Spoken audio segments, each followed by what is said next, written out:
कहना यह है कि हम हिंदुओं में, सनातनियों में हमारी तो मानसिकता यह है कि पड़ोसी का घर जलता है तो हम यह कहते हैं हमें क्या फर्क पड़ता है, हमारा तो नहीं जल रहा। इस घटना ने, इस सीएए ने, जो सनातनियों में कंसेप्ट ही नहीं था, इसने हिंदू उम्मा को मजबूत कर दिया है और इसने हिंदुओं की उम्मा बना दी है कि बांग्लादेश में रहने वाला हिंदू, पाकिस्तान में रहने वाला हिंदू, अफगानिस्तान में रहने वाले हिंदू की चिंता हम करेंगे। ये एक नई उम्मा खड़ी हो गई है। तो डर यह है कि उनकी उम्मा टूट गई है, इसने आपकी उम्मा बना दी है। इस डर से लोग शाहीन बाग पे बैठे हैं। 70 सालों में यादव कौन है, ठाकुर कौन है, ब्राह्मण कौन है, ये कौन है, वो कौन है, आपको बांटा, आप बटे। इसने एक ही झटके में उम्मा बना करके कहा तुम सब सनातनी हो और हर सनातनी का फर्ज है कि दुनिया में किसी सनातनी के साथ कुछ हो रहा है उसकी तकलीफ में हम साथ खड़े होंगे। यह डर पैदा हो गया है। तो संकट यह है, इसलिए यह आपने जो लिखा है राष्ट्र की दिशा किस ओर, राष्ट्र ने अपनी दिशा बता दी, समाज को इसके पीछे खड़ा होना है। इसलिए बहुत सारे जीवन में चीजें आती हैं और इस 3 सालों के अनुभव से मैं यह कहता हूं कि अगर आप ईमानदारी से, जो आपके मन में है, हजारों ऐसे इश्यूज हैं जो आपको नहीं पता, और मेरे पिटारे में बहुत सारे इश्यूज हैं जिनको मैं पब्लिक में लाऊंगा। सिर्फ आप ये सोच करके कि ये काम हमें इसके अंजाम तक पहुंचाना है, आपका निजी कुछ नहीं है, सब कुछ मौजूद है, आपको सिर्फ उठाना है और लोगों के बीच में खड़ा कर देना है। अगर मराठे साहब ये कैलेंडर नहीं छापते और मेरी इनसे मुलाकात नहीं होती तो दुनिया भर में जिन लोगों ने मदद करके इसको बड़ा बनाया है ये छापते रहते, पता नहीं चलता। लेकिन आज ही मुझे पता चला है कई हजार कॉपी अमेरिका गई हैं। इसलिए बात छोटी सी है, अगर आपके घर पे किंगफिशर का कैलेंडर नहीं हटेगा तो ये वाला नहीं लगेगा। अब तो वो बेचारा अपना अपने कैलेंडर बना हुआ है। आप इस कैलेंडर को जरूर लें, अपने बच्चों को समझाएं ये हिंदू कैलेंडर नहीं है, ये कोई पूजा पद्धति पे नहीं है, ये प्लैनेट्स के मूवमेंट के ऊपर है।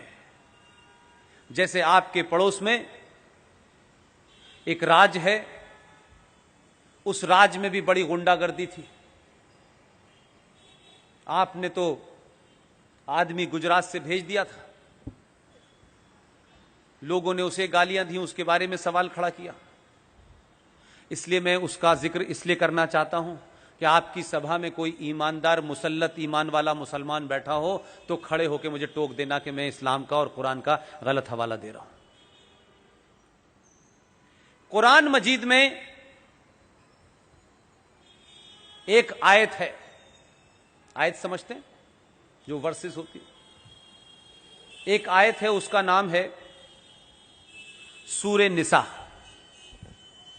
सूरे निसा क्या कहती है ये मुसलमान भले ही न जाने, आप सब लोग जान लीजिएगा। और जहां भी आपको छोटे भाई का पजामा, बड़े भाई का कुर्ते का आदमी मिल जाए, उसे रोकिएगा, उससे कहिए भाई इसका मतलब बताओ, क्योंकि हम तो जाहिल हिंदू हैं, तुम ही बताओ। मैं आपको बताए दे रहा हूं, जब वो झूठ बताए तो उसका गला पकड़ लीजिएगा। कहा कि तुम तो कुरान के भी लिए वफादार नहीं हो, तुम तो इसके प्रति भी ईमानदार नहीं हो। सूरे निसा यह कहती है कि अल्लाह मियां ने, उनका कहना है कि 1400 साल से के पहले कोई था नहीं, वहीं से शुरू हुआ है। उनका मानना है, थोड़ी देर के लिए मान लें, अल्लाह मियां ने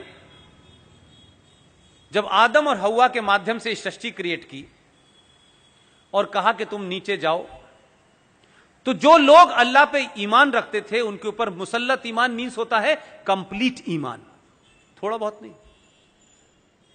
उन्होंने कहा कि जो लोग मेरे ऊपर ईमान लाए हैं, जो मुझ पे यकीन करते हैं, जो मेरे बताए रास्ते पे चलते हैं, मैं तुम्हें इस दुनिया में, इस सृष्टि में, जमीन पे भेज रहा हूं, तुम जाओ, तुम्हारे लिए सब कुछ मैंने दिया है, तुम्हारे रहने खाने पीने का सबका इंतजाम किया है, लेकिन मैंने तुम्हें कुछ शर्तें की हैं कि तुम उन बताए रास्तों से मत हटना, तुम्हें ये करना है, ये नहीं करना है। लेकिन वो ये जानते थे, आखिर अल्लाह मियां थे, वो अपने बंदों के बारे में जानते थे कि ये कैसे लोग होंगे, ये तो शाहीन बाग पे भी बैठ जाते हैं। उन्होंने कहा कि अगर तुम मेरे बताए रास्ते से हटे तो मैं इसी धरती पर ऐसे लोग भेजूंगा जो तुम्हें रास्ते पे ले आएंगे।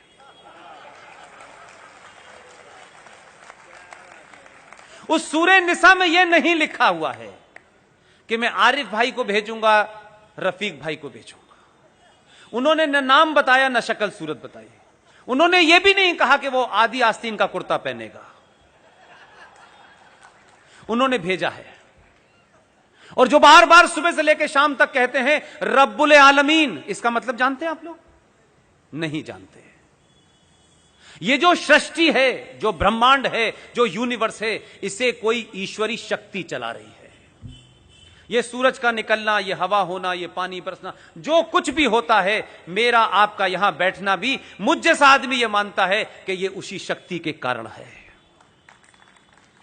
उसकी मर्जी के बगैर पत्ता नहीं हिलता। इसे उर्दू में मुसलमान कहते हैं रब्बुल आलमीन, या नहीं, इस पूरे रब को कोई चला रहा है, वो कोई बहुत बड़ी शक्ति है, उसे वो अल्लाह कहते हैं।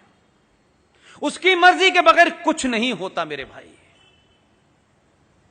हमारा उस पर यकीन था, है, और जब तक यह सृष्टि रहेगी हम जैसे सनातनियों का उस पर यकीन रहेगा। हम 1000 साल तक गुलाम बने,